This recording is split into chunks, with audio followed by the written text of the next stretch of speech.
1953 ခုနှစ်စက်တင်ဘာလ19 ရက်နေ့မှာနော်ပခုတ်ကူမြို့မှာမွေးဖွားခဲ့တယ်အဖေကစစ်သားဆိုတဲ့ခါကျတစ်ကချင်ပေါ့နော်တစ်ကချင်ကအဲ့အချိန်တုန်းကပခုတ်ကူမှာတက်ဆွဲတယ်ပေါ့အဲ့ဒီကနေပြီးတော့မှနောက်ပိုင်းကျတဲ့ခါကျတော့ကျွန်တော်တို့ကတာပြောင်းပြီး1959 ခုနှစ်ရောက်တဲ့အခါကျတော့အဖေကဒီ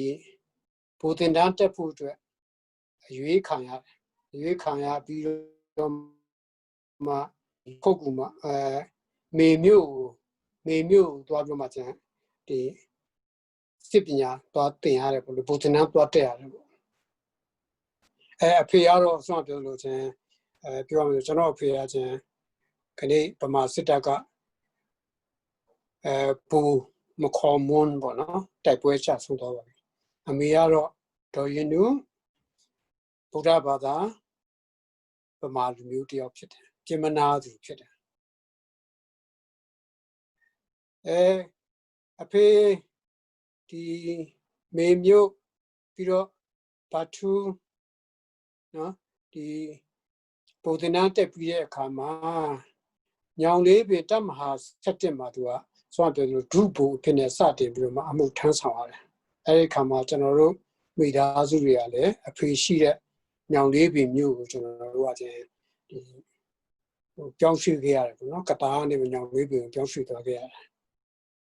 တယ်ညောင်လေးပင်မှာတစ်နှစ်လောက်နေပြီးတဲ့အခါကျတော့1962လောက်မှာဒီအင်းတကောပေါ့နော်ပဲခူးနဲ့လဲကူကြားမှာရှိတဲ့အင်းတကောခြေမြန်တပ်ရင်း101ကိုအဖေကပြောင်းရွှေ့ခဲ့ရတယ်ပြောရမယ်ဆိုရင်အဲ့ဒီအချိန်ကစပြီးတော့မှညောင်လေးပင်ကတော့စတာပေါ့လေဒါပေမဲ့ညောင်လေးပင်မှာတော့ခဏလေးပဲကြောင်းတက်လိုက်ရပြီးတဲ့နောက်မှာချင်းအင်းတကောကိုပြောင်းအင်းတကောချင်းဒီတပ်မတော်ကလေးများတပ်မတော်ကျောင်းပေါ့နော်ကျန်ပူလာရန်ကျောင်းအလဲရန်ကျောင်းပေါ့အဲ့ဒီမှာကျွန်တော်တို့စာသင်ရတယ်တင်ရပြီးတော့လေးရန်ကျောင်းသားဘဝရောက်လာတယ်ပေါ့လေးရန်ကျောင်းသားဘဝရောက်တဲ့အခါမှာဒီ1964ဧပြီလ12ရက်နေ့မှာ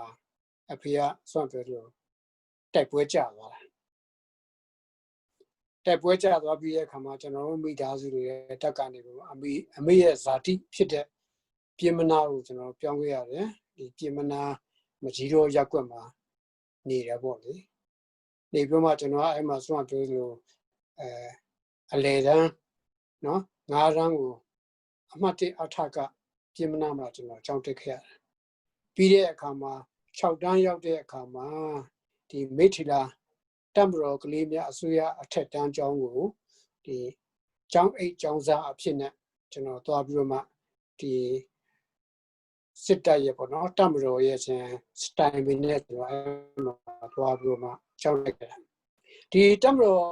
ကလေးများအစိုးရအထက်တန်းကျောင်းဆိုတဲ့ဟာကတပ်မတော်မှာသူကဦးစားပေးတွေရှိတယ်တစ်နှစ်ကိုကျောင်းသားစုစုပေါင်း150ပဲလက်ခံတယ်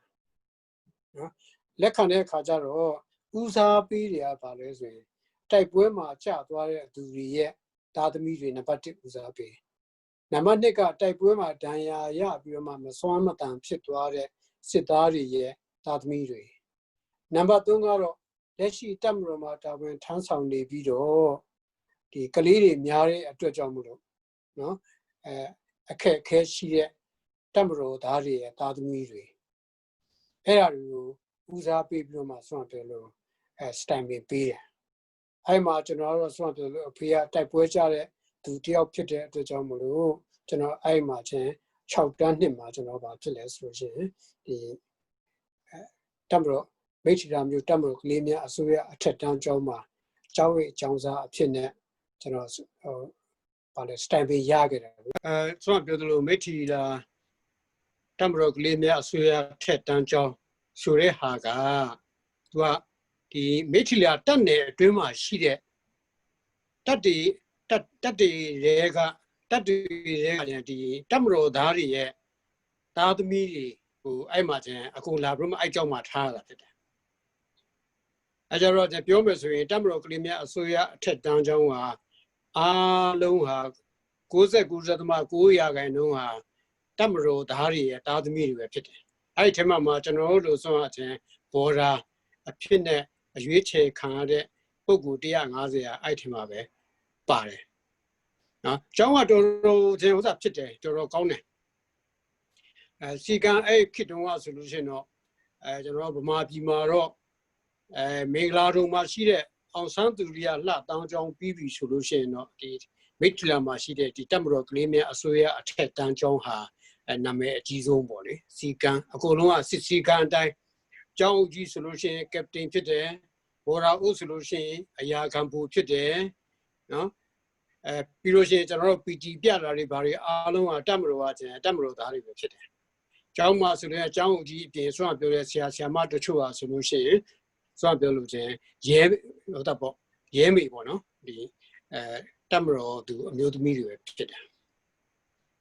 I don't know, I Tamro John Money, Kajaro, Chaucer Chokundima, the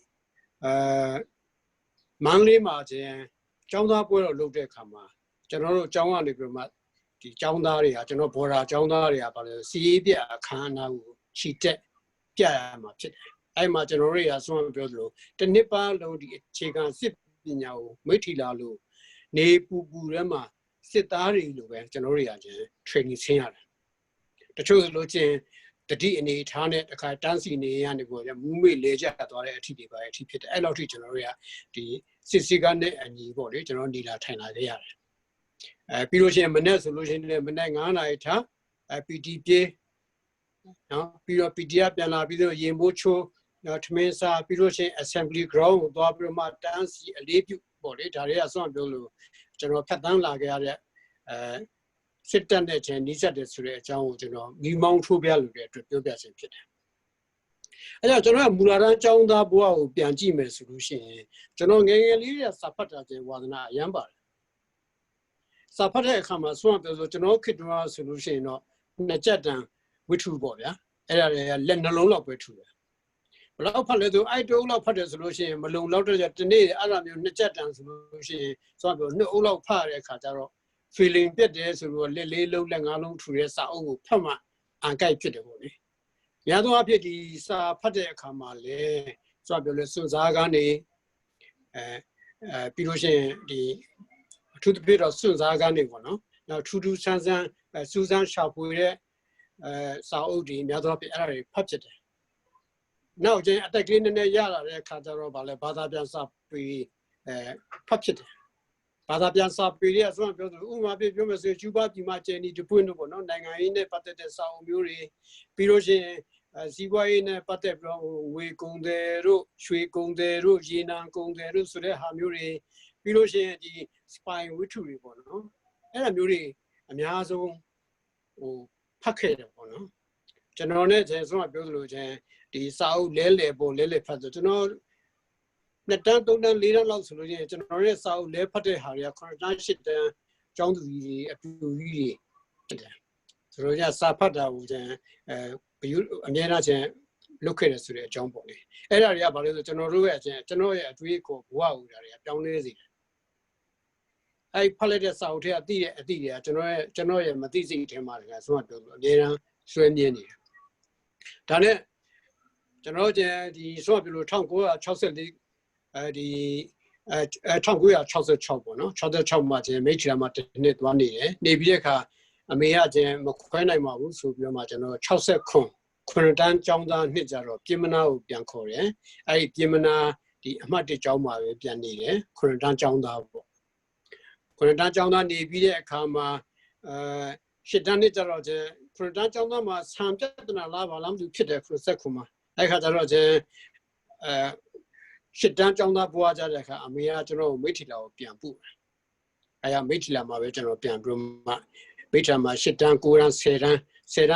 and the Nippy, look at shit down, Kuran, Sedan, body. I lean it, Piani. I know where my Sedan cars in it on their Kajaro, Jimana Piani, General or Gia Gomedia Cannibal, you are my Johnsia Gallo. တာလို့ပြီးတဲ့အခါမှာနောက်ပိုင်းကျွန်တော်ဆယ်တန်းဆောင်ပွဲဖြေကာနီးမှာဒီမြစ်ကြီးနားကိုကျွန်တော်သဘောနဲ့ကျွန်တော်တက်သွားပြီးတော့မြစ်ကြီးနားကျန်ဒူဝါကုမ်ရှင်းကံပေါ့နော်တက်ကုန်းမှာသူအဖေတို့နဲ့အရင်တော့တက်ထဲမှာအတူတူမေတို့နဲ့မိတ်ဆွေတွေပေါ့အဲ့ဒီအိမ်မှာသွားနေပြီးတော့မှကျွဲချောင်းနာချောင်းနော်စပါးဆိုင်နော်ကျိုးပိုင်းတက်အဲ့အလုပ်တွေလုပ်ရင်းနဲ့မှဆယ်တန်းဆောင်ပွဲကိုဖြေခဲ့တယ်ဖြေခဲ့တဲ့အခါမှာဆွမ်းအောင်ပြောသလိုယူပဗေဒဘာသာဂုံတူးနဲ့ဆယ်တန်းဆောင်ပွဲကို83မှာအဲ့ပညာသင်နှစ်မှာကျွန်တော်အောင်ခဲ့တယ်အောင်ခဲ့ပြီးတဲ့အခါမှာတက္ကသိုလ်ပြန်တက်မယ်ဆိုပြီးတော့မှကျွန်တော်ပြင်မနာကိုပြန်ဆင်းလာခဲ့တယ်ငါကကျွန်တော်ဝါသနာစိုက်ပျိုးပြီးလို့ရှိရင်ဆွမ်းပြောလို့ချင်းengineering အဲ့ဒါမရဘူးဆိုလို့ချင်း physics chemistry နောက်ဒီ botany ပေါ့လေဒါတွေကိုစိတ်ဝင်စားတာအများသောဖြစ်တော့အဲ့ဒါကျွန်တော် influence ဖြစ်တာကျွန်တော်ဖူပေါက်ပေါ့နော်ဖူပေါက်ကစာအများကြီးဖတ်တယ်စာအများကြီးဖတ်တဲ့ခါကျတော့ဒီ engineer နဲ့ပတ်သက်တဲ့စာအုပ်တော့သူ့မုံဘူးတွေဆိုလို့ရှိရင်သူကဘာလဲစာအုပ်ဝယ်တာနဲ့ကုန်တာသူ့စာအုပ်တွေကျွန်တော်အမေရိကန်ဆက်ဖို့ဖတ်ရတော့အဲ့ကျတော့ engineering တွေဒီ rocket ပြတာတို့တင်မောတီဆောက်တာတို့ဆိုတဲ့ဟာတွေအရင်ဝါသနာပါတယ်ဒါကြောင့်မို့ကျွန်တော်စိတ်ကူးထဲမှာတော့စိုက်ပျိုးရေးဟိုဒါရှောက်မယ်ပေါ့နော်ဆိုပြီးမှကျွန်တော်အမေကပြောတယ်ဟေးမင်းငါလည်း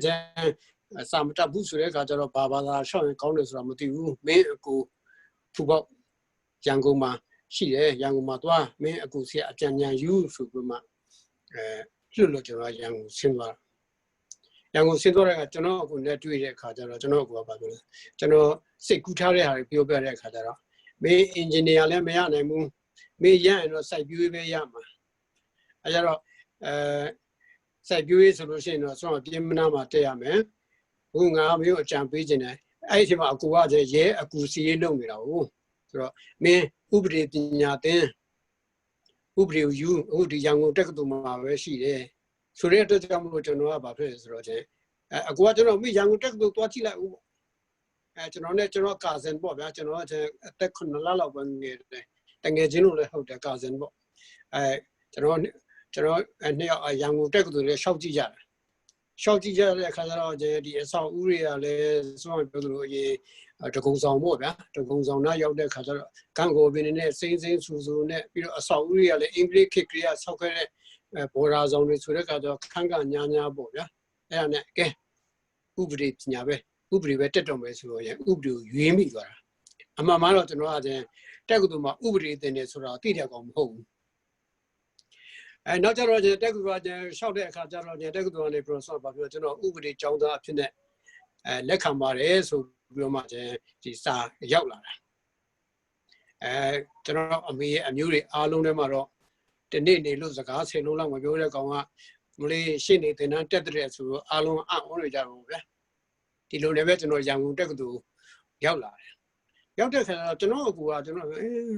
ဘာလဲဆိုတော့မိုးဆိုးမသားသမီးဆိုတော့သိတယ်မလားမောင်နှမလည်းရှိသေးတယ်ဆိုတဲ့ကကျတော့ငွေကြီးရဲ့အဆင်ပြေတာမဟုတ်ဘူးလေနည်းနည်းဟိုခက်ခဲတာပေါ့ဆိုတော့ကျွန်တော်အကူကစဉ်းစားတယ်မင်းကွာတဲ့အခုဆိုတော့ပြောလို့ဒီရဲကနေပေးတဲ့ဒီဥစ္စာပေါ့သူတို့ရဲ့ဥစ္စာပေါ့သတင်းပေးပေါ့သတင်းပေးဖြစ်နေမင်းလုံမယ်ဆိုလို့ရှိရင်တော့ဆိုတော့ပြောသလိုဒီမေပညာသင်စိတ်တို့ကုန်ကြစိတ်တို့ဘာလို့အားလုံးကိုဆိုတော့ရဲရနေပုံကတာဝန်ယူမှာပေါ့ရဲတပ်ဖွဲ့ကနေတာဝန်ယူမှာပေါ့အဲ့ဒါလုံရင်ကောင်းမလားဆိုတော့သူကကျွန်တော်အကြံပေးလို့ဆွေးနွေးလို့သူကပြောတယ်နောက်ပြီးမှသူကပြောမဖြစ်ပါဘူးကွာမင်းအဲ့လိုမျိုးလုပ်မယ်ဆိုလို့ချင်းတော့အရေးအခင်းတွေဘာတွေဖြစ်လာပြီဆိုရှေ့ဆုံးကနေပြီးတော့မှမင်းကတက်ရမှာပြီးလို့ရှိရင်သတင်းပို့ဘာပို့ဆိုတဲ့ခါပြည့်ရခတ်ရဖြစ်လာလို့ရှိရင်ပထမဦးဆုံးတည်နိုင်တယ်ပေါ့နော်တန်ရာရပါညာဖြစ်နိုင်တယ်ပေါ့မလုပ်ပါနဲ့ကွာငါတို့ပဲဖြစ်တယ်လို့ပဲကြည့်ဖို့ရုန်းကန်ကြတာပေါ့ဆိုတဲ့အတွက်ကြောင့်မလို့ဆုံးပြောလို့ချင်းဒီမိသားစုအနေနဲ့ပဲရှိမြအမေကလည်းအိမ်ဝင်းချမ်းမြေတချို့ပန်းရောင်းပြီးတော့မှတက္ကသိုလ်ကဘွဲရတဲ့အထိဒီကျွန်တော်ထောက်ပံ့ပေးခဲ့တာပေါ့အကူလက်ပေါ့နော်အကူလက်ဖူးပေါက်ကလည်းစွမ်းအကူကြီးထောက်ပံ့အဲ့လိုနဲ့တက္ကသိုလ်ကနေပြန်မှဘွဲရလာခဲ့အဲ့တော့ပြင်မနာမှာနေတဲ့အချိန်မှာလေစွမ်းအမေကတိုက်ပွဲကြစစ်ဘိုကတော်တယောက်ဆိုတဲ့ခါကျတော့ပ party council မှာဗာပဲပြဖို့ခြင်း party ဆောင် council ရခြင်းသူဥက္ကဋ္ဌတို့အတွင်းရေးမှုတော့ပေါ့နော်အကြီးအကဲတွေကလည်းဗာကော်မတီဝင်တွေကလည်းအမေပုံမှာတော့လေးစားကြတယ်ပြီးတော့မှခြင်းအမေအကြံဉာဏ်ကိုလည်းယူကြတယ်အမေကလည်းမဟုတ်မခံဆိုတော့ဘယ်လိုsometime ပေါ့နော်တချို့အချိန်တွေမှာဆိုရင်အိမ်မှာအကုန်လုံးစုရောက်လာကြတယ်party unit committee ဝင်တွေဥက္ကဋ္ဌတွေအိမ်မှာရောက်ပြီးလက်ဖက်တို့စာရင်တွေချမ်းတော့နိုင်ငံရေးအကြောင်းတွေဆွေးနွေးကျွန်တော်တို့ကဘေးကထိုင်လို့မှကျွန်တော်တို့ဘေးကထိုင်နားထောင်ပေါ့ဆိုလို့ကျွန်တော်တို့အဲ့မှာကျပါတီကောင်စီကီတာတို့ဘာလို့အစားကျွန်တော်ကဒီအသက်တော်ငယ်တော့လည်းပဲတအားရင်းနှီးတာပေါ့ရင်းနှီးတဲ့အခါဘာမှမဆိုသူတို့ကိုယ့်ရဲ့ဦးလေးလူအကူလိုပွင့်ပွင့်လင်းလင်းကျွန်တော်အမြင်လို့ကျွန်တော်ဆွေးနွေးခွင့်ရခဲ့တယ်အဲ့ဒီကဘာလဲဆိုတော့ဒီစာအုပ်တွေဖတ်ခဲ့တဲ့အကျိုးကျေးဇူးကဘာရလဲဆိုတော့မဟုတ်မခံတတ်တဲ့စိတ်ကိုယ်စိတ်ထဲမှာမမှန်ဘူးထင်လို့ရှိရင်ပြောရဲဆိုရတဲ့စိတ်အဲ့ဒါတွေအဲ့ဒီကစကိန်းအောင်လာခဲ့တာပေါ့အဲ့ကျွန်တော်ခေတ္တကဆိုလို့ရှိရင်သပင်ရှည်ထားတာတော်တော်ခေတ်စားတဲ့လူငယ်တွေကသပင်ရှည်ထားကြတယ်ဒါပေမဲ့ဆိုရင်ပါတီတို့ပေါ်ကြီးအကုန်လုံးကစစ်ဖို့ထွက်နော်ဆိုတော့ပြောလို့ကျ cricket ကီနဲ့ပေါ့နော်ရဲဘော်ကီနဲ့ပေါ့နော်အကုန်လုံးကသပင်တူတို့ပြီးတော့တိုက်ဖို့အင်ဂျီနဲ့ဒီခါတော့ဒီသပင်ရှည်တဲ့လူတွေကိုလမ်းတရဲဆိုတော့မှဖမ်းပြီးတော့မှအတင်းအဓမ္မသပင်ညဒါမျိုးတွေလုကြတာဘူးလုတဲ့ခါကျွန်တော်အဲ့အများနဲ့ဆက်တင်တယ်ခင်ဗျားတို့တချို့သပင်ရှည်ထားပြီးတော့မှတခါလေလူမှုရေးနားလဲတနာကျင်နာတာရှိဒုက္ခရောက်တဲ့လူအကူအညီဆောင်ချုပ်တဲ့လူငယ်တွေလည်းအများကြီးရှိတယ်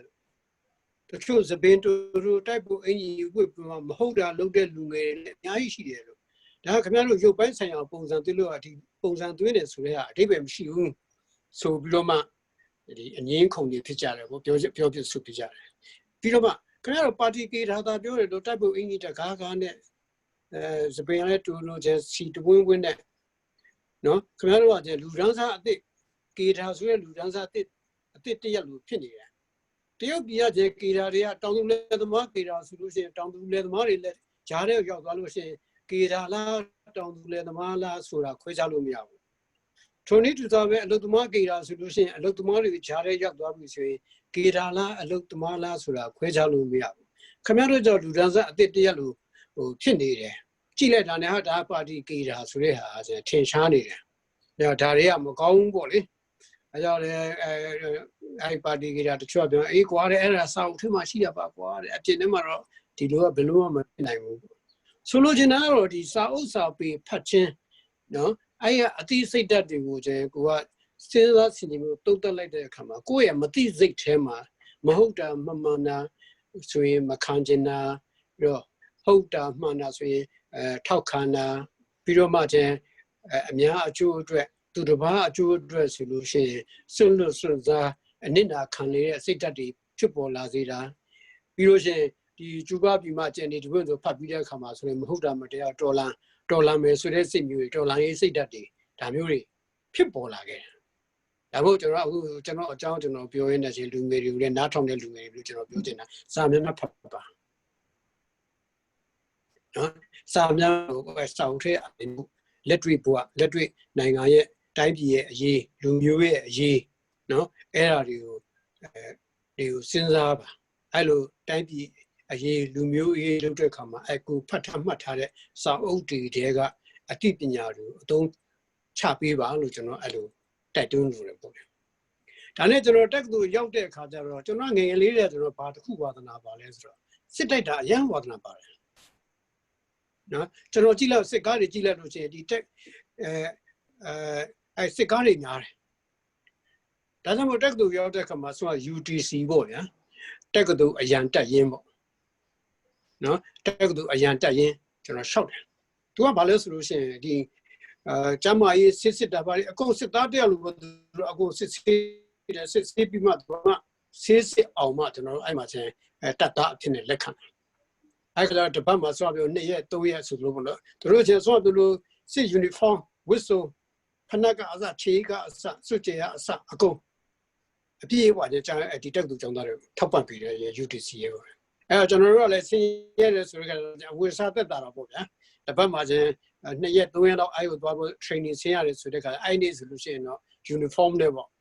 ကျောင်းတက်လဲဒီတက်ကတူအရန်တက်ရဲရဲ့ uniform နဲ့ပဲကျောင်းတက်တယ် ပြီးတော့မှကျန်အဲ့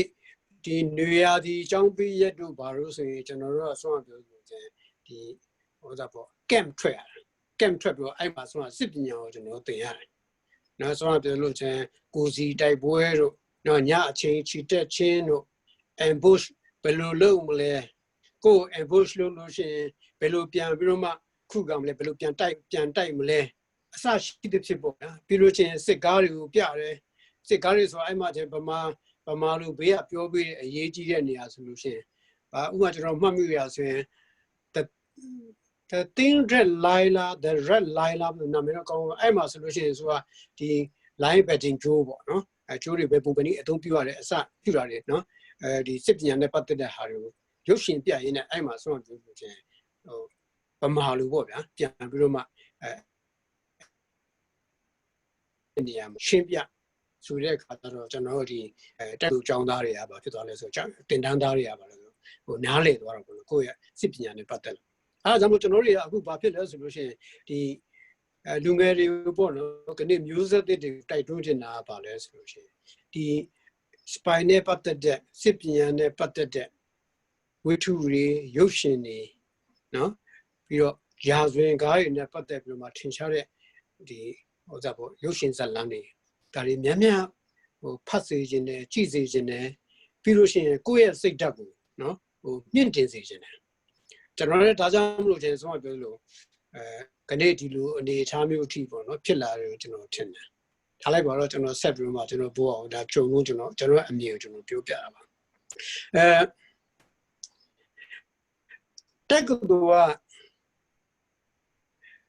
တက်ကတူမှာနေတဲ့အခါမှာဘာတစ်ခုလဲဆိုတော့ဒီကချင်စာပေနဲ့ယဉ်ကျေးမှုအသင်းပေါ့လေဂျဟာလာဟုတ်လားဂျဟာလာရဲ့ဆိုရင်ဒီဆိုတော့ပြောတယ်အကြောင်းသားတွေကကချင်သားတွေကဘာဖြစ်လဲဆိုရင်ဒီတက်ကတူတက်ခွင့်စရင်ထွက်လာတာနဲ့တပြိုင်နက်သူတို့အဲ့စရင်ကိုသူတို့ကအကုန်ကြည့်ကြတယ်ကြည့်ပြီးတော့မှအဲ့ဒီမှာပါတဲ့ကချင်ဆိုတဲ့အကြောင်းသားတွေသူက contact လုပ်ပြီးတော့မှဒီဂျဟာလာမှာဝင်ရောက်ပြီးတော့မှဟိုကလုပ်ဖို့ပေါ့နော်ဒီပါဝင်လှုပ်ရှားဖို့ဖိတ်ခေါ်တယ်နော်ကျွန်တော်ကြတော့သူတို့ဘယ်တော့ကြည့်တဲ့အခါကျွန်တော်နာမည်ကခွန်စာဆိုတဲ့အခါကျတော့ရှမ်းမဲလို့ထင်တာပေါ့ဗျာဒါပေမဲ့ကျွန်တော်နာမည်နောက်အဖေနာမည်ကြည့်တဲ့အခါကျတော့မခေါ်မွန်းဆိုတာတွေ့တဲ့အခါကျတော့ဒါကချင်ចောင်းသားပဲဆိုပြီးမှကျွန်တော်လာပြီးမှတွေ့ဆုံပြီးတော့မှဒီဂျဟာလာပေါ့နော်ကချင်စာပေနဲ့ယဉ်ကျေးမှုအသင်းရဲ့လှုပ်ရှားမှုတွေ activity တွေမှာဝင်ပြီးတော့မှပါဝင်ဖို့ဆိုတော့ကျွန်တော်လာပြီးမှခေါ်တယ်ပြောတယ်အဲ့ဒါလည်းဗာလဲဆိုရင်ကျွန်တော်ဒီ law မှာ law ကျောင်းသား Saint Batch ကချင်ကျောင်းသားတွေပေါ့နော်သူတို့ရဲ့လာဖို့စားလုပ်တယ်ကျွန်တော်ပြောဟာလို့ကျွန်ငါတို့ကပတ်စံရှိတာမဟုတ်ဘူးလို့မင်းတို့အဲ့လိုလုပ်တယ်ဆိုရင်ပတ်စံကိုပါကုန်တာဖြစ်မယ်ငွေကြီးမပူနဲ့ဒါဘာပဲပြောတော့ကချင်ကျောင်းသားချင်းဆိုတော့အတူတူကအများကြီးရှိနေဖို့လိုတယ်ဆိုပြီးမှဟိုအများကြီးချစ်ခင်ရင်းနှီးမှုရှိဖို့လိုတယ်ဆိုပြီးမှဖိတ်တဲ့တယ်ကျွန်တော်အဲ့မှာကချင်ဂျဟာလာပေါ့နော်ကချင်စာပေနဲ့ယဉ်ကျေးမှုအတင်းအလှုပ်ရှားတဲ့ activity တွေမှာဝင်ပါဖြစ်တယ်ကချင်စကားတော့လုံးဝမတတ်ဘူးနော်ကချင်စကားလုံးဝမတတ်ဘူးအဲ့ဒီကချင်ကျောင်းသားတွေနဲ့ဆိုတော့ဒီတက်တူ9နှစ်တာတက်လာတဲ့အခါကျတဲ့အဲ့မှာကချင်ကျောင်းသားတွေကပြောပြတယ်ကချင်ပြည်နယ်မှာဖြစ်ပျက်နေတဲ့အဖြစ်အပျက်တွေပေါ့နော်အဖြစ်အပျက်တွေကိုပြောပြတဲ့အခါကျတော့ကျွန်တော်ကြီးပြင်းလာခဲ့တာဒီဘိုးစားပေါ့စစ်တပ်အတိုင်းဝိုင်းဗမာအတိုင်းဝိုင်းမှာကျွန်တော်ကြီးပြင်းလာခဲ့တာကျွန်တော်တွေ့တဲ့စစ်ဘူတွေစစ်သားတွေကဟိုယူကျိုးတယ်ပြီးလို့ရှိရင်ဘယ်တော့ဖြစ်ဆက်ဆံရေးကောင်းတယ်ကျွန်တော်တို့ဒီကချင်ကျောင်းသားတွေပြောတာကိုကျွန်တော်ကလက်မခံနိုင်ဘူးဖြစ်တယ်ဗျဒါကဘာလဲဆိုလို့ရှိရင်ငါ့ကိုKIO KIA တွေဝင်ဖို့နော်ဒီဟိုစားပေါ့ last မဲဆွဲတာပဲပေါ့အဲ့လိုပဲကိုယ်စိတ်မှာမှတ်ထားတယ်နောက်တစ်ခုပြောရမယ်ကျွန်တော်10တန်းဆောင်ဝဲဖြေဖို့ဒီမြစ်ကြီးနားကိုတက်သွားတဲ့ခါကျတော့ဆိုတော့ပြောလို့ဆောင်းရသည်ရောက်ပြီဆိုလို့ရှိရင်ကျွန်တော်တို့ကဘာလုပ်ရလဲဆိုလို့ရှိရင်ကျိုးပိုင်းတက်နော်တနစ်စာအတွက်ထင်းသွားခိုးရတော့ပေါ့နော်အဲ့မှာကျွန်တော်ရဲ့ကာဇင်နဲ့တော်တဲ့ညီတွေနဲ့အကူတွေနဲ့အတူတူနွားလဲအကူစီနဲ့ဆိုတော့ပြောလို့ကျိုးပိုင်းသွားကြတာပေါ့အဲ့ချိန်တော့ဘာဖြစ်လဲဆိုလို့ရှိရင် ကျွန်တော်လက်ထဲမှာကျွန်တော်အကိုအကြီးကပေးထားတဲ့ Omega နာရီတစ်လုံးရှိတယ်အဲတော်တော့ဝင်တော့မယ်ဆိုရင်ကျွန်တော်အဲ Omega နာရီကိုချုပ်ဖတ်ဖို့လုပ်တော့ဘူးလားအဲကျတော့ကျွန်တော်ရဲ့ကာစင်နဲ့ပြောဟေးငါနောက်ဘာလို့တာလဲပေါ့ဖတ်ကြလို့အာမေတ္တဝ KIA နဲ့တွေ့လို့ဒီနာရီဖြုတ်ယူဘယ်လိုလုပ်မလဲဟောအာမင်းအဲ့ဒါတွေပူနေပါနဲ့ကွာ KIA ကဒီလိုမဟုတ်ပါဘူးကျွန်တော်အဲ့ဒါဟိုကြားတော့ကြားပြီဒါပေမဲ့အဲ့ဒါတွေမိသွားတယ်ပေါ့ဗျာဆုံးမပြောလို့စိတ်ထဲမှာတော့ကချင်ចောင်းသားတွေကသူတို့မှာဖြစ်ပျက်နေတဲ့အဖြစ်ပျက်တွေပြောပြတဲ့အခါမှာကျွန်တော်စိတ်ထဲမှာဟိုထင်လိုက်တာကတော့ငါ့ကို KIA ကိုဝင်ဖို့အတွက်ဒီမဲဆွယ်နေတာပဲလို့ကျွန်တော်အဲ့လိုမြင်လိုက်တာပေါ့အဲ့ကြတော့ကျွန်တော်သိထားဖို့တစ်ခုကဗမာចောင်းသူចောင်းသားတွေဗမာတွေကျွန်တော်တို့ချင်တော်လိုင်းရေးသမားတွေနော်တိုင်းသားတော်လိုင်းရေးသမားတွေကိုဆုံးမပြောလို့ဒီတောင်းချမ်းသူအမြဲတမ်းအရက်တမြများနဲ့တနတ်တကားကားနဲ့နော်အဲ့လိုမျိုးရုပ်ရှင်ကားတွေကိုလည်းဆုံးမပြောလို့ဗမာအစိုးရကျန်ဝါရဖြန့်အနေနဲ့ဟိုရိုက်ပြီးတော့မှဆုံးမပြောလို့ဟိုပြတယ်လေဗမာလူတို့ပေါ့နော်ဥမာအဖြစ်နော်ကူမတို့လို့ကရင်ဆိုရင်နော်ကူမပေါ့ကချင်မှာဆိုလို့ရှိရင်တော့ကီသွေးကော့မိုင်ရီတို့ပေါ့လေအဲ့လိုဝါရဖြန့်ကားတွေရိုက်တဲ့အခါကျတော့ဗမာလူတို့မပြောနဲ့ကျွန်တော်ကချင်သွေးပါတဲ့ကျွန်တော်တော့မှဗမာလူတို့နဲ့ထပ်တူဒီလက်နက်ကင်တော်လိုင်းလုံနေဆိုတဲ့လူတွေကတပုံတွေပဲကျွန်တော်လက်နက်ကင်တော်လိုင်းတော့မသုံးဘူးเนาะတပုံလိုပဲသုံးတာအောက်ပြီးအောက်ရမှာတပုံတွေပဲဆိုတော့ပြောလို့ချက်လက်နက်เนาะအရက်ကလေးတများအရက်တော့เนาะဘေးရှူဘာလို့ညာမကောင်းတာလုပ်ပြီးတော့မကောင်းတာမိန်းကလေးတွေမြင်ဖြက်စီးပါညာဆိုတော့မှဒီကျွန်တော်ဒီလက်နက်ကင်ဒေါ်လာရေးတွေစစ်မှန်တဲ့သူတို့ရဲ့ရပ်တည်မှုတွေလှုပ်ရှားမှုတွေကိုမမြင်တော့ဘဲနဲ့ဆိုတော့ပြောတဲ့ဒီဗမာအစိုးရနော်ဒီအဲ့ခေတ်တော့မဆလာခေတ်ရောက်သွားပြီမဆလာခေတ်ဟိုဘက်ခေတ်ကမဆလာခေတ်ပေါ့ဗျာနော်အဲ့ဒီကနေစပြီးတော့သူမှိုင်းတိုက်လာခဲ့တဲ့အခါကျတော့ဗမာပြည်သူလူထုကတိုင်းသားလက်နက်ကင်ဒေါ်လာရေးအဖွဲ့အစည်းတွေပေါ်မှာအယုံကြည်မဲ့အထင်သေးအမြင်သေးဖြစ်တယ်ဆိုတဲ့ဟာကဒါမဆမ်းဘူးကျွန်တော်တို့ရဲ့သူဗမာပြည်သူလူထုအပေါ်မှာကျွန်တော်နားလည်မှုရှိဖို့လိုတယ်သူတို့တွေတကယ်ဘာတွေဖြစ်လို့ဘာကြောင့်ဒေါ်လာရေးလောက်ရတယ်ဆိုတဲ့အကြောင်းရင်းတွေကိုဗမာပြည်သူပြည်သားတွေတနိုင်ငံလုံးသိဖို့အတွက်ကျွန်တော်လုပ်ဖို့လိုအပ်တယ်ဆိုတဲ့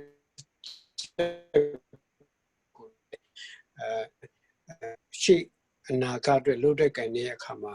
ဘယ်ပုံဘယ်နည်းနဲ့လုပ်မလဲဆိုတာကိုလည်းဒီနေ့မျိုးဆက်တစ်တွေနဲ့ဒါကိုစဉ်းစားသင့်တယ်တချို့လည်းလုပ်နေကြပါပြီတချို့လည်းအခုတော့တော်တော်များများအရင်ကတည်းကစားလို့ရှိရင်တော့ဗမာလူထုလည်းတော်တော်များများသိလာပါပြီဒါပေမဲ့ဒါနဲ့မလုံလောက်သေးဘူးဆက်လက်ပြီးတော့လည်းသိဖို့အတွက်ဆက်လုပ်ဖို့လိုတယ်လို့ကျွန်တော်အခုပြောရင်းနဲ့ကျွန်တော်ဘဝအတူတူပြောရင်းနဲ့အဲ့ဒါကိုထည့်ပြီးမှကျွန်တော်တင်ပြလို့တော့ပေါ့နော်အဲ့ရတက်လို့ရတယ်ဘွဲရပြီးတဲ့အခါကျတော့ကျွန်တော်ဘာဖြစ်လို့ဆိုတော့ဂျမနာကိုပြန်ပြီးတဲ့အခါကျတော့အဲ့မှာကျွန်တော်ဥပဒေဘွဲရပြီးဆိုလို့ရှိရင်ကျွန်တော်တို့ကတစ်နှစ်ချိန်ပါဆင်းရတယ်ပေါ့အလုပ်တွေရှိနေဖြစ်နေတစ်နှစ်တာဝန်ထမ်းဆောင်ရတယ်ဒီ advocate ပေါ့နော်ကျွန်တော်ခေတ္တကတော့ advocate ခေါ်တာပေါ့ဘုတရားရုပ်ရှိနေနော်ခဏခေတ်ခေါ်တော့တရားလွှတ်တော်ရှိနေဆိုတာမျိုးကြောင်းသွားပြီပေါ့နော်အဲ့ဒီဘုတရားရှိနေသူရဲ့အောက်မှာအလုပ်အဖြစ်ဆင်းရတယ်ဆင်းတဲ့အခါမှာကိုအလုပ်တွေရှိနေအဖြစ်ဆင်းတာနဲ့ပတ်သက်ပြီးတော့မှသူကနှစ်သက်သဘောကျတဲ့အခါကျမှသာလေထောက်ခံစာပေးမှသာလေကိုကအထက်တန်းရှိနေလိုင်စင်ကိုရှောက်ပဲခွင့်ရှိရပေါ့ဆိုတော့ကျွန်တော်ဆုံးပြောလို့ပြင်မနာမှာကျွန်တော်ချိန်ပါဆင်းနေကျွန်တော်6လလောက်ဆင်းပြီးတဲ့အခါမှာကျွန်တော်အမေကျွန်တော်ပြောတယ်ကျွန်တော်တကယ်ချင်းရှင်းနေဥမရံကံပေါ့နော်အခုဆုံးသွားချပါပြီဒီကျွန်တော်ထောင်ထဲမှာနေတော့ပဲမန်းလေးမှာမော်တော်ဆိုင်ကယ်အက်ဆီဒန့်ဖြစ်ကိုဆုံးသွားချတယ်သူကလည်းဆုံးပြောတယ်အခုစားကချင်ပြည်နယ်တက်ခဲ့ဘာမှဘူးနဲ့နေဖို့ထိုင်ဖို့ငါစားလို့စားငါနေလူနေပေါ့နော်ချိန်ပါဟိုမှာကျန်တဲ့6လဟိုမှာလာစင်းပေါ့ချိန်ပါဆိုတော့ဝင်ငွေမရှိဘူးလေကိုပစံကိုယ့်အကူရှာစားပြီးတော့တစ်ဖက်ကနေချိန်ပါဆင်းရတာဟုတ်အဲ့ဒါကျွန်တော်လည်းဘာဖြစ်လဲဆိုတော့ဒီကချင်ပြည်နယ်တက်ဖို့ပေါ့လေကျွန်တော်စဉ်းစားဆုံးဖြတ်ပြီးတော့ကျွန်တော်အမေကိုကျွန်တော်ပြောတယ်အမေဒီပြင်နာမှာကြည့်လိုက် အမေအမျိုးတွေပေါ့လေကျွန်တော်ပမာလူမျိုးတွေဆိုလို့ကျွန်တော်ပါပြင်မပါဆိုလို့ရှိရင်တက္ကသိုလ်ကျောင်းသူကျောင်းသားတဲ့အယောက်200လောက်ရှိတယ်ကျွန်တော်အဲ့ခေတ္တမှာကချင်ပြည်နယ်ရဲ့ဆယ်ရန်အောင်စင်းကိုပြန်ကြည့်လိုက်လို့ရှိရင်ကချင်ကျောင်းသားဆိုတာကျောင်းသူကျောင်းသားဆိုတာလက်ချိုးရီတွေ့လို့ရတယ်အယောက်15ယောက်ပေါ့လေအဲ့လောက်ပဲရှိရခစ်ပေါ့ဆိုတဲ့အခါကျတော့အမေအမျိုးတွေကပညာတတ်တွေများတယ်အဖေအမျိုးတွေကပညာတတ်နည်းတယ်အဲ့ဒီအခါကျတော့ကျွန်တော်တတ်တဲ့ပညာနဲ့ကျွန်တော်ကချင်ပြည်နယ်မှာသွားပြီးမှနေကျင်တယ်လောက်ကင်စားတော့ချင်တယ်ဆိုတော့ကျွန်တော်ပြောတယ်ကျွန်တော်မေကဘာပြောလို့ဆိုခွန်စားမင်းနန်းတစီနဲ့စီမဖြစ်ဘူးဆိုတော့ကျွန်တော်မေနန်းတစီပဲစီဖြစ်မလဲဒါပေမဲ့နန်းတစီစုပါများလို့ရှိရင်စီဖြစ်တာပေါ့ကျွန်တော်အဲ့လိုပြန်ပြောပြီးတော့မှကျွန်တော်ကချင်ပြည်နယ်တက်ခဲ့တာဖြစ်တယ်ဆိုလိုချင်တာကတော့ကျွန်တော်ငါတယောက်ထင်းနေတော့ဘလို့မှကျန်ငါတို့လူမျိုးတွေပြည်ပြင်ပြောင်းလဲလို့လုပ်နိုင်မှာမဟုတ်ဘူးလို့လူတိုင်း individually ပေါ့နော်တတိတူတယောက်ချင်းအနေနဲ့တွက်မယ်ဆိုလို့ရှိရင်တော့ဟုတ်တယ်ဖြစ်မှာမဟုတ်ဘူးဒါပေမဲ့အဲ့လိုဖြစ်မှာမဟုတ်ဘူးဆိုတော့ကိုကမလုပ်ဘူးဆိုလို့ရှိရင်အဲ့လိုဖြစ်ချင်တဲ့စိတ်ရှိတဲ့လူတွေကဘယ်သူမှသွားတော့မဟုတ်တော့ဘူးအဲ့ခါကျတော့ကိုနှမ်းတစီဆိုတဲ့သဘောမျိုးနဲ့မဟုတ်ဘူးငါနှမ်းတစီနောက်နှမ်းလေးနှမ်းစီတွေပြန်များလာလိမ့်မယ်များလာတဲ့အခါစီဖြစ်လာမှာပဲဆိုတဲ့စိတ်နဲ့လုံးမယ်ဟေ့ဆိုလို့ရှိရင်ဆိုတော့ပြောလို့စီဖြစ်လာမယ်ပေါ့ကိုလိုစိတ်မျိုးရှိတဲ့လူတွေကပေါ်လာပြီးတော့မှလောက်တက်ကန်တဲ့လူတွေများလာမယ်ဆိုလို့ရှိရင်ကိုတိုင်းပြည်နဲ့လူမျိုးကိုလူငယ်ရဲ့ရှေ့ကြီးတွေကတိုးတက်လာမယ်ဆိုလို့မှကျွန်တော်အဲ့လိုယုံကြည်တဲ့ကြောင့်ကျွန်တော်ကချင်ပြည်နယ်ကိုတက်ခဲ့တာပေါ့တက်ပြီးတော့မှကျွန်တော်ဆိုတော့ပြောလို့ချိန်ပါစင်းတဲ့ခါမှာကျွန်တော်နေတာတက်ကုန်းတောင်ပိုင်းပေါ့ဒူဝါကွန်ရှင်းကမ်အိမ်မှာနေတယ်။ area နဲ့ဘာဖြစ်လဲဆိုလို့ရှိရင်စိုက်ကားကအဲ့ခေတ်တုန်းက2ချက်ပဲရှိတယ်ဗျ။စိုက်ကားက2ချက်မတက်နိုင်ဘူး။မတက်နိုင်တဲ့အခါကျတော့ဘာဖြစ်လို့အိမ်ကထွက်ကတရလမ်းတိုင်းရှော့သွားပေါ့။သွားတဲ့စိုက်ကားဆရာတဲ့ပုံအနဲ့ရှင်းနေတိုက်ပုံနဲ့စာအုပ်ဖိုင်နဲ့ဘာနဲ့ဆိုတော့စိုက်ကားစီမလားခေါ်တဲ့ခါကျတော့2ချက်မပေးတဲ့လို့မစီးနေတဲ့အခါကျတော့နည်းနည်းစိတ်ထဲမှာရှက်လာတော့ဗျာရှက်လာဘာလို့လဲဆိုလို့ရှိရင်ဒီအဲ့တော့ကောက်ကွင်းပေးမှာဆိုတော့အိမ်နေမရှိသေးဘူးဗျအဲ့ကောက်ကွင်းပေးနာကတ်ရမှာလဲလန်းချောင်းတိုင်းသွားပြီးတော့မှဆေးရုံတောင်းရောက်တဲ့အခါမှာတခါလမ်းပြန်ဖြတ်ကူးပြီးတော့အရင်နွားထောင်ရှိတဲ့ဘက်ပေါ့ဗျာဝန်ထမ်းနဲ့အိန္ဒိယနဲ့လမ်းလျှောက်ပြီးတော့ချင်းဘောလုံးကွင်းကိုဖြတ်ပြီးတဲ့ခါနောက်ဒီနေ့ရတပ်ဖွဲ့စခန်းကိုကျွန်တော်ခေတ္တတော့မြို့နယ်ခဏခေတ္တမြို့နယ်အုပ်ချုပ်ရေးရုံးပေါ့ဗျာကောင်စီရုံးပေါ့ကျွန်တော်ခေတ္တကောင်စီရုံးရှိရဖြတ်ပြီးတော့မှတရားရုံးသွားချိန်ပါတနေကုန်ပေါ့ဗျာဆိုတော့ပြောတော့ကိုယ့်ရဲ့ချိန်ပါမှာစတာတဲ့လက်ဖေးတိုက်တဲ့ခါလက်ဖေးတောက်ပေါ့ဗျာအဲ့လိုဘောနဲ့ကျွန်တော်ချိန်ပေါ်ဘွားကိုကျွန်တော်ဖြတ်လာပြီးတဲ့ခါကျတော့ဒီနောက်ဆုံးကြတဲ့ခါကျတော့ကျွန်တော်ချိန်ပါတစ်နှစ်ပြည့်သွားတဲ့ခါကျတော့ဘာဖြစ်လဲဆိုတော့အထက်တန်းရှင်းနေလိုက်စင်ရှောက်တယ်အထက်တန်းရှင်းနေလိုက်စင်ရမှာမှာ1989ဒီဇင်ဘာလောက်ဆိုရင်ကျွန်တော်ကဥစ္စာရပြီအထက်တန်းရှင်းနေလိုက်စင်ရဒါပေမဲ့ကျွန်တော်ကဘာလဲဆိုတော့ကိုယ့်ရဲ့ရှင်းနေတဲ့တန်းကိုတွေ့တဲ့အခါမှာလွယ်အောင်ဆိုတော့ 1st January 1980မှာစပြီးတော့မှဒီရှင်းနေဖြစ်နေစတယ်တော့တာဝန်ထမ်းဆောင်နေပုံမှတ်မိအောင်ဆိုတော့မှအဲ့လိုလုပ်ခဲ့တာ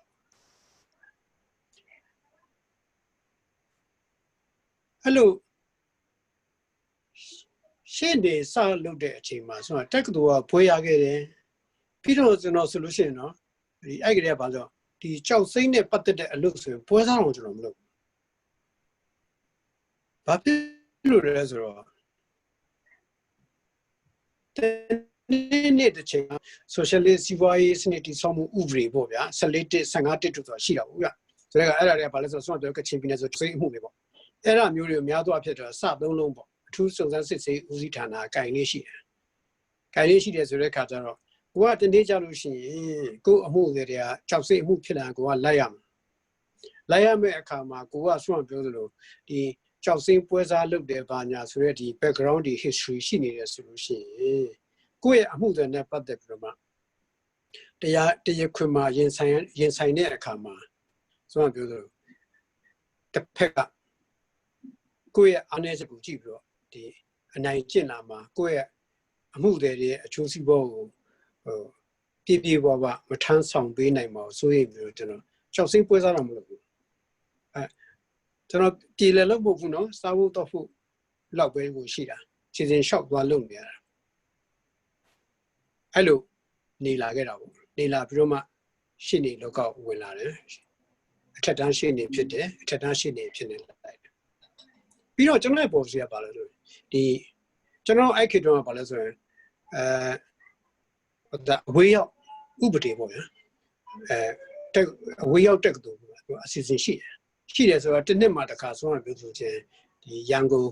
အဲ့တော့ရန်ကုန်ပေါ့နော်ရန်ကုန်ကဆရာမတွေကလာပြီးတော့မှအဲ့မှာအနိကပူချတဲ့ပါညာတလားလောက်ပဲလုပ်ပြီးတော့ဆိုစမွေးထီကြတယ်အဲ့ကြတော့ဆုံးရပြောလို့ချင်းအဝေးရောက်တက်သူတက်နေတဲ့ဒီကျောင်းသူကျောင်းသားတွေကလည်းတော်တော်ဒုက္ခရောက်အဲ့ခါကျတော့ဆုံးရပြောလို့ချင်းဒီလမ်းစဉ်လူငယ်ပေါ့လမ်းစဉ်လူငယ်ကနေပြီးမှဒီကျွန်တော်တို့ချင်းဥပဒေနဲ့ပတ်သက်လို့ရှိရင်ရှေ့နေကြီးတွေပြီးတော့မှကျန်ဒီဥပဒေဝန်ထမ်းတရားရေးဝန်ထမ်းအစရှိသမျှဟိုမေတ္တာရက်ခံပြီးတော့မှအနေကပို့ချချက်မှာလာရောက်ပြီးတော့မှလှုပ်အားပေးဖို့ဟိုကခေါ်လို့ရှိတယ်ခေါ်ရဲကျွန်တော်လည်းအဲ့ခေါ်တဲ့အခါကျွန်တော်လည်းသွားဖို့တင်ပေးရတာပေါ့တင်ပေးတဲ့ခါကျအဲ့တော့ចောင်းသားတွေကဘာလဲចောင်းသားတွေဝန်ထမ်းတွေပါလဲပါတယ်ဗျတချို့တရားရေးဝန်ထမ်းတရားရေးမှာလုပ်နေတဲ့ဝန်ထမ်းတွေပါတယ်သူကအရသာចောင်းသားတွေလည်းပါတယ်ပေါ့သူတို့ကကျွန်တော်ပါကလေးဆိုတော့ဆရာလို့ခေါ်တယ်သူတို့ပြောတယ်ခင်ဗျာကျွန်တော်ဆရာလို့မခေါ်နဲ့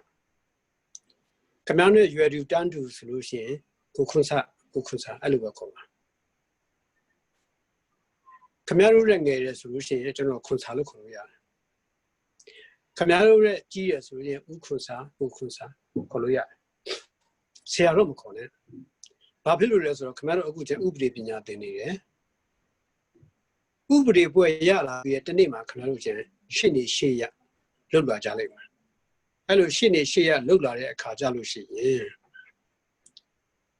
ခင်ဗျားတို့နဲ့ကျွန်တော်နဲ့တစ်ဖက်တစ်ချက်နော်လိုက်ပါဆောင်ရွက်ရတဲ့အနေအထားမျိုးတွေဖြစ်လာလိမ့်မယ်အဲ့အခါမျိုးမှာခင်ဗျား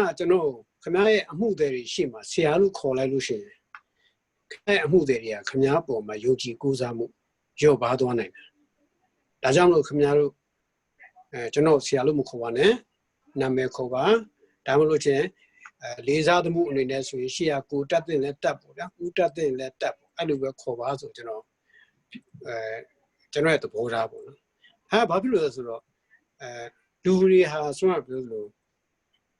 ကိုပိုင် principle တွေကျွန်တော်ရှိတယ်ပေါ့အဲ့ဒါဆိုတော့ပြောလို့ကျွန်တော်ရဲ့ principle တစ်ခုဒီကြုံတုံးကျွန်တော်ပြောပြတာ